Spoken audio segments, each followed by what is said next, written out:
सुनो, नबी पाक सल्लल्लाहु ताला अलैहि वसल्लम ने इरशाद फरमाया, शिर्क के बाद जो सबसे बड़ा गुनाह है वो बदकारी है, बेहयाई है। और नबी पाक अलैहिस्सलाम ने फरमाया, कुछ औरतें ऐसी हैं जो लिबास पहन के भी नंगी हैं। फरमाया, ये वो औरतें हैं जिन्हें अल्लाह तबारक व तआला जन्नत की हवा भी अता नहीं करेगा, खुशबू तक नहीं मिलेगी। इनको ये समझाएं।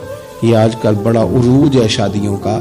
ख़वातीन मेहरबानी करें, अपने ऊपर रहम खाएं, थोड़ा सा ना पर्दे का एहतमाम।